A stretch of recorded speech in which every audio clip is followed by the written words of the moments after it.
All right. All right. So I'm going to be doing what I call a reverse mukbang, where instead of me, sitting inside in front of a table, eating tons and tons and tons of the most unhealthy food humanly imaginable, I instead am going to be outside, chilling out with an apple.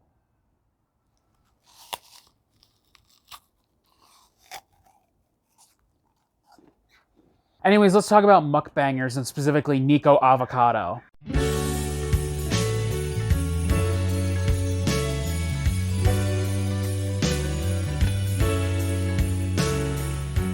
Now, I can't really turn my eyes away from watching the human disaster that is Nickocado Avocado, probably the most famous mukbanger on YouTube at the moment. And I actually can't really watch his stuff. I just love watching other people talk about him and just how much of a train wreck everything is. Now, mukbang content on YouTube, the genre where people stuff their face with tons and tons and tons of food for minutes upon minutes on end. I really don't like that genre at all.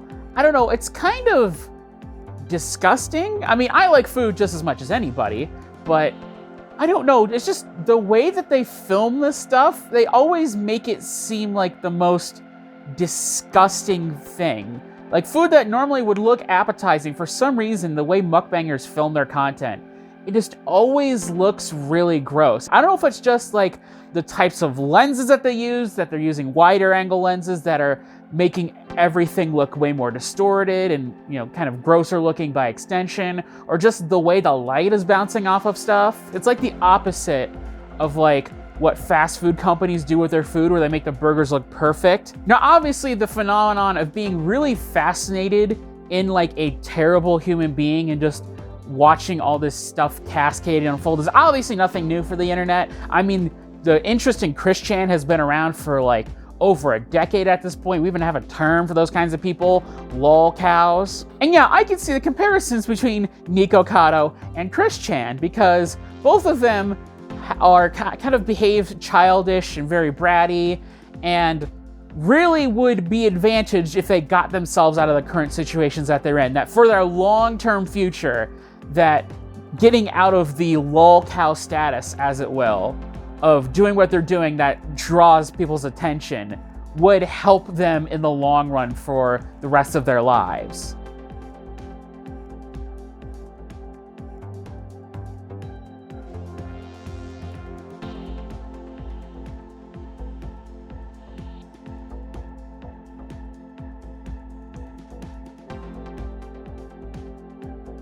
But the biggest separating factor between the two that I think for me makes me way more interested in Nickocado at the moment is, I guess, like overall like intelligence level, or like just amount of like putting on a character, I guess, if I could explain it that way. For me, Christian is a very what you see is what you get kind of character, right?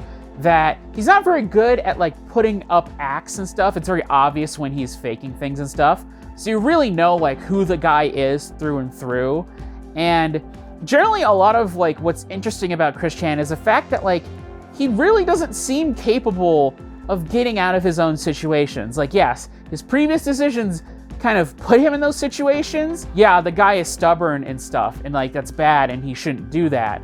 But to me it seems like watching Christian, it seems like the guy doesn't have like the mental maturity or the skills in order to be able to like fix the situation that he's ends up in.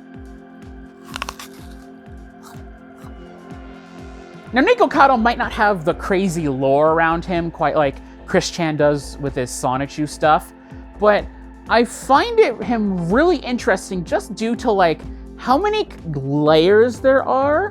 Because my impression of Nickocado up until very recently was pretty much a guy playing a character up for the camera and for views. And obviously that's worked out very well for him. And obviously I think on YouTube, everybody plays up a character a little bit, right? Whether that's exaggerated versions of themselves or, completely different characters if you're talking more film style content. But in Niccocado's case, I was kind of under the impression that, like, the actual mukbanger was different from, like, the real life guy. But like the more and more I kept like seeing all his outbursts and stuff, like the line between like where the character stopped and where the actual guy started, to me it became blurrier and blurrier. Because watching him like freak out in his car or like cry while eating food and stuff,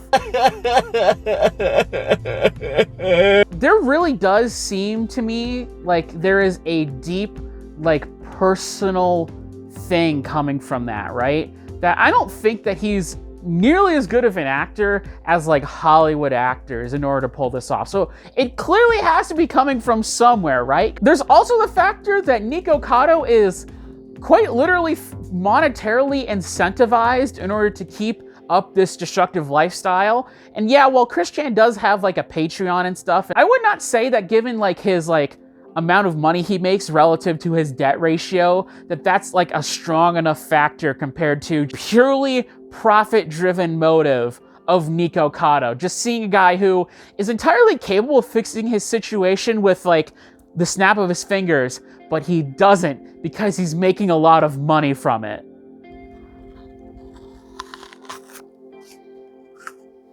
But recently, I was watching some more videos about the subject, and I learned that, oh, actually, this is like, you know, like a low-key fetish thing. And I'm like, oh, that explains everything. They're either doing it 100% for themselves because they both have that fetish, which is what I assume, or they have some like fucking rich as fuck sugar daddy that's like a feeder fetish man that's paying them to do this. So anyways, guys, that's it for the video, and I'll see you tomorrow.